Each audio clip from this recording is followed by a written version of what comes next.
E atenção, galerinha, cheguei aqui novamente. Bom, hoje vou falar aqui uma coisa rápida sobre dicas, no caso de como fazer uma análise de filmes e de games e tudo mais. Né? Tem gente aí que fica naquela coisa de, pô, meu blog não cresce, não sei o que.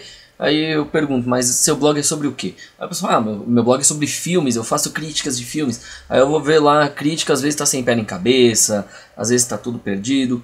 Ou até às vezes tá legal, mas falta alguma coisa, alguma métrica, sei lá. Aí eu fui analisando vários e como eu mesmo escrevo sobre, e geralmente as que eu publico acabam tendo mais visibilidade do que alguns de amigos meus que escrevem bem até, mas não tem muita orientação sobre isso, eu acabei meio que formando uma espécie de um mini manual. Mas aqui eu vou tentar resumir a ideia de como funciona. Por exemplo, jogo. Quando você vai fazer uma análise de jogo, né, isso aí é uma coisa que eu até conversei com alguns amigos que fazem, inclusive, alguns para sites profissionais, outros não.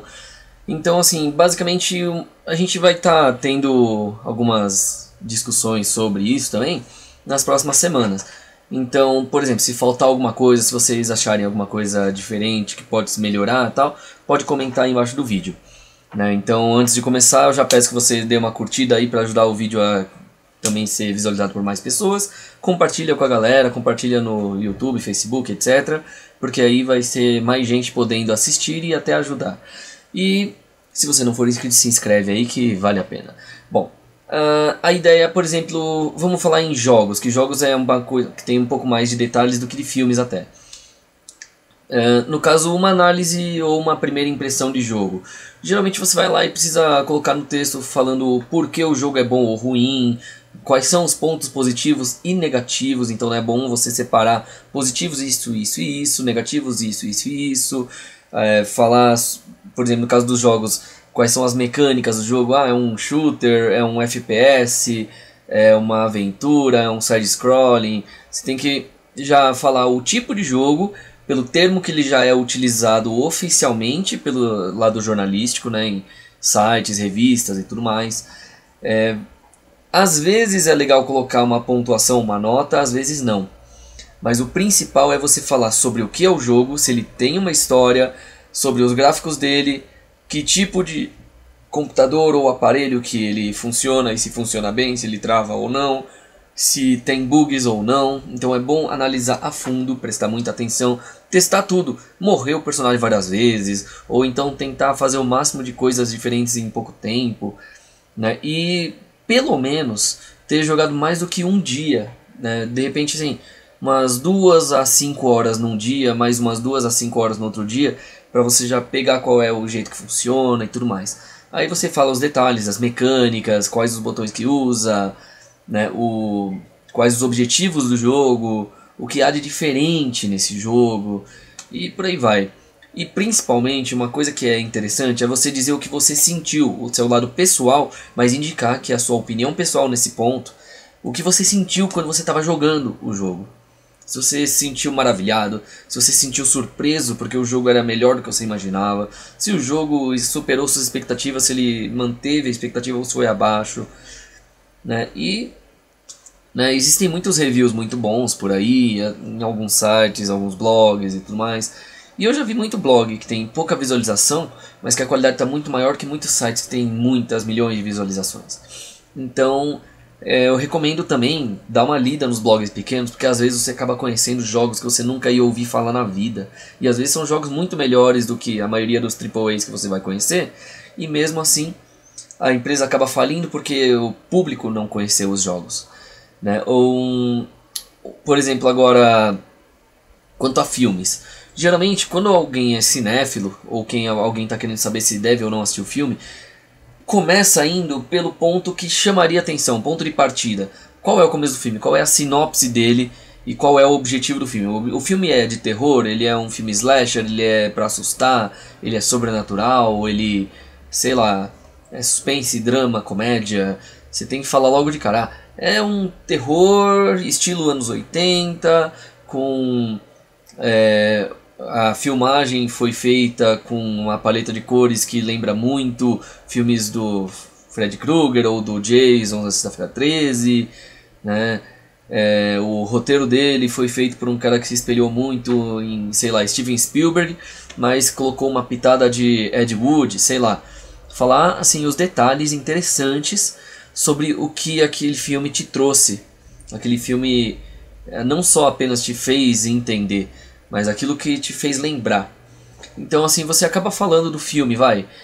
A fotografia do filme é muito boa, ou ela é muito escura, ou ela é muito clara, ela tá perfeita pro tom de filme que eles estão querendo levar. O ator principal ele não atuou tão bem, mas a coadjuvante foi merecedora de um Oscar, de um Globo de Ouro, sei lá. Né? E o vilão parecia que merecia um framboesa de tão esquisito porque ele era o cara do principal do filme. De repente isso aí deu pra lembrar até o filme Diallo, né? Mas esse aí, o ator era bom, mas ele ficou meio esquisito naquele negócio de dois personagens. Mas o que acontece? Tipo, você pode ir falando, né, com detalhes. E geralmente, a maioria dos críticos acaba usando palavras rebuscadas, ou também conhecidas como as palavras difíceis. Essas são aquelas palavras que as pessoas vão ter que procurar no dicionário. Então, assim, por mais que até em faculdades ensinem você a escrever com essas palavras difíceis, rebuscadas, que ninguém vai entender, ou só um nicho de 10 pessoas no meio de 1 milhão vão entender, é preferível que você tente usar palavras mais simples ou mais fáceis de entender. Porque o público que vai ler não é exatamente os mesmos que trabalham na área. Então, sei lá, se você for falar do hiato que teve de 10, 15 anos de um filme para o outro, a palavra hiato até ainda tem gente que lembra. Agora, se for falar assim, sei lá, se for falar sobre o ostracismo, ostracismo, hiato daria na mesma. O ostracismo é tipo ficar na mesma, no marasmo, parada, sumiu por um tempo, ficou escondida, sei lá, ninguém usava.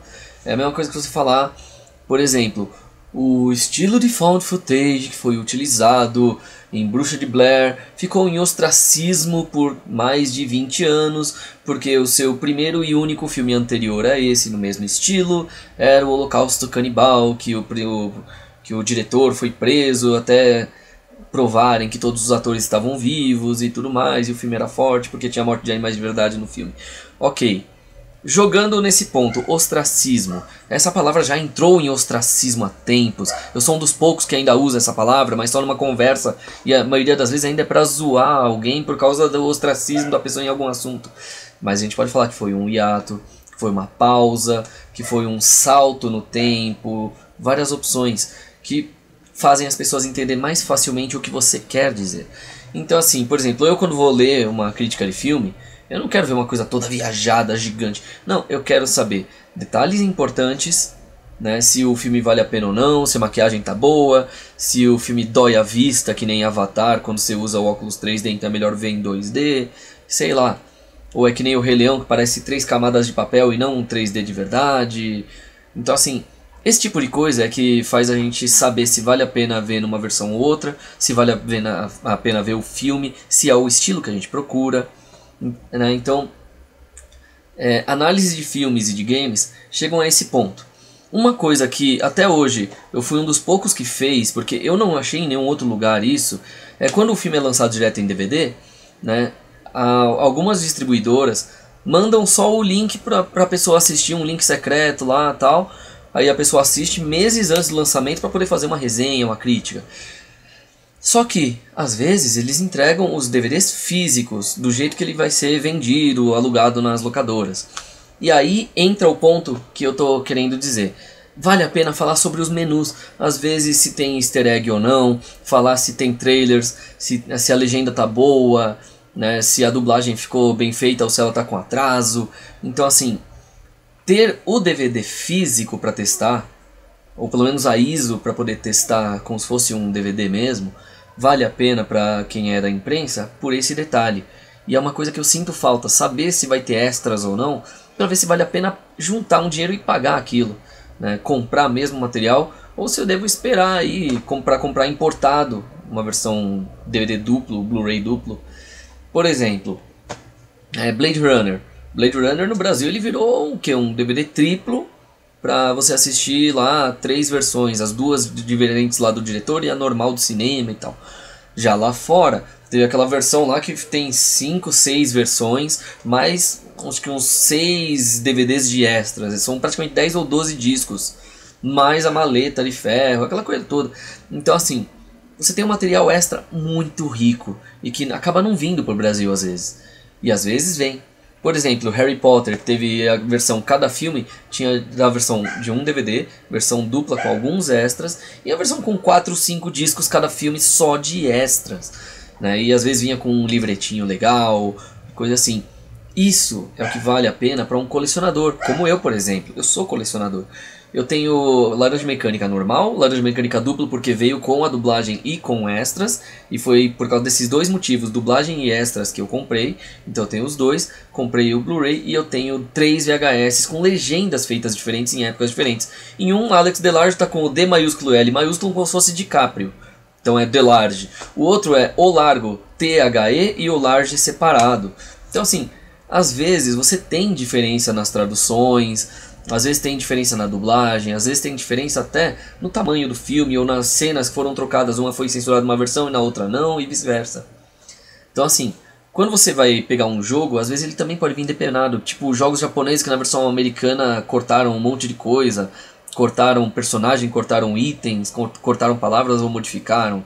O sangue que era vermelho ficou verde para parecer gosma na versão Super Nintendo, enquanto na versão de Mega Drive era com sangue de verdade vermelho aparecendo. Então, vale a pena conhecer esses detalhes. Então, se você escreve um blog, faz um videolog falando dos jogos, o legal é você falar sobre os detalhes da mecânica, o que você sentiu e o porquê que ele pode ser bom ou ruim o jogo, né? Mas assim, sem esquecer que você está falando com um público que talvez tenha um gosto diferente do seu. Então você deve falar, o que for opinião sua é opinião própria, né? Você não pode esquecer de avisar, porque nem sempre o público vai saber definir quando você está falando de gosto e quando você está falando realmente de algo geral, né? Tipo mecânicas e tal. Bom, basicamente é isso. Então filmes e games são difíceis mesmo de se escrever, né? Quando você está fazendo uma matéria, mas assim, é muito satisfatório quando você consegue fazer uma coisa e você passa a mensagem que você realmente queria passar para o público e o público entende. Então, menos palavras difíceis e mais entendimento. Então, essa é a dica principal e primordial, né? Outra coisa legal para estreitar os laços entre distribuidoras, desenvolvedoras e os jornalistas, né? E também, sei lá, tudo a ver com games, filmes, eventos e tudo mais, é sempre estar em contato, né? Tipo, recebeu uma mensagem, sei lá, da BGS, da Comic Con, falando, esse ano vai ter, tá previsto aqui de vir Maurício de Souza, né, junto com a filha dele, que foi de onde ele se inspirou para fazer a Mônica, mas a atriz que vai fazer a Mônica sei lá, numa série para Netflix exclusiva da Mônica nova que eles vão lançar. Aí eles falam do Terry Crews em outro e-mail. É lançar as duas matérias separadamente, mas deixar tipo como se fosse uma tag CCXP BGS, né?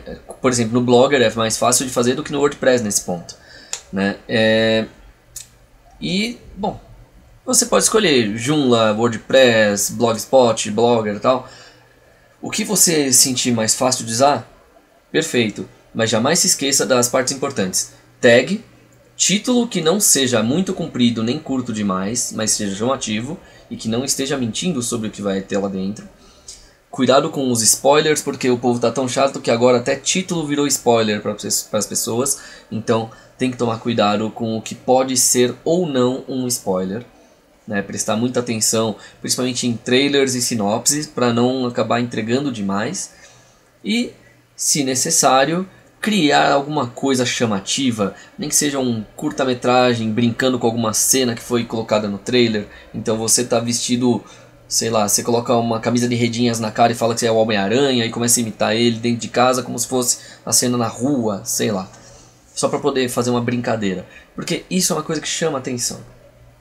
Então, essas são as dicas básicas para um texto legal que não vai cansar as pessoas. Não pode ser comprido demais, mas também não pode ser curto demais. Então, para vídeos e para textos, é isso, né? Caso vocês tenham mais algumas dicas interessantes ou acharem que alguma outra dica podia ser modificada aí, comenta aí nos comentários, que aí eu posso falar num dos próximos vídeos também, né? E eu espero que isso tenha ajudado também as pessoas que estão querendo entrar nesse mundo de blogs e de jornalismo, né, para saber se realmente gostam disso e vão estudar sobre em faculdade, ou se já estão fazendo faculdade, isso pode acabar ajudando um pouco porque faz parte de quem já está na área, né? Então assim, é sempre bom ser proativo. Bom, compartilha aí o vídeo, se inscreve, comenta, curte e até a próxima. Falou!